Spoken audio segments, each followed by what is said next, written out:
उठो मुअर्रख लिखते जाओ, मैं सुनाता हूँ। लिखो कि जब तक हम अमेरिका के गुलाम रहे, इमरान खान पर एतमाद था। जब उसने कहा कि अमेरिका के गुलाम नहीं है तो अदम एतमाद हो गया। लिखो कि उसके कुछ साथी भी उसे सिर्फ पैसों के लिए छोड़ गए, हालांकि उसने तो पूरी दुनिया में इस्लाम और पाकिस्तान का नाम ऊंचा किया था। लिखो कि उसके लोटे साथियों से जब पूछा गया कि कप्तान का साथ छोड़ने पर क्या दोबारा आपको अवाम वोट देगी, तो उन्होंने कहा कि ये अवाम तो 2-3 दिन में सब कुछ भूल जाती है।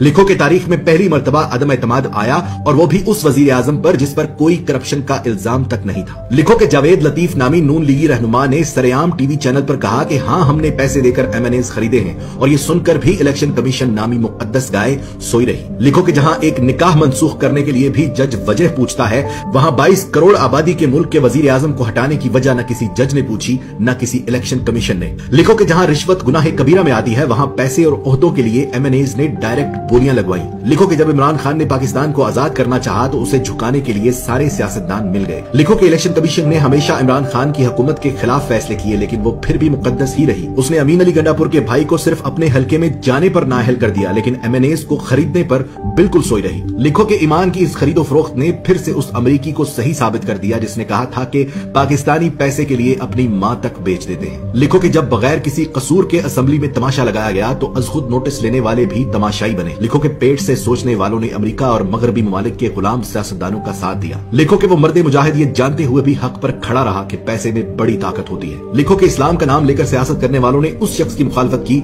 जिसने सारी दुनिया में अपने नबी पाक सल्लल्लाहु अलैहि वसल्लम और इस्लाम पर लगे इल्जामात को गलत साबित किया। लिखो कि हम जहालत के उस समुद्र में रहते हैं कि जहां से हमें कोई नहीं निकाल सकता। लिखो कि महंगी गैरत कबूल नहीं थी, इसलिए सस्ती बेगैरती का इंतखाब हुआ। लिखो कि पाकिस्तान में ऐसा वक्त भी आया कि अगर ये कौम चाहती तो अपने लीडर का साथ देकर उसे गुलामी से निकाल सकती थी, मगर झूठे और मक्कार दज्जाली सियासतदानों ने उनकी आंखों पर जहालत की ऐसी पट्टी बांधी कि पेट की दलदल में औंधे मुंह गिर पड़े, गुलाम थे, गुलाम रह गए।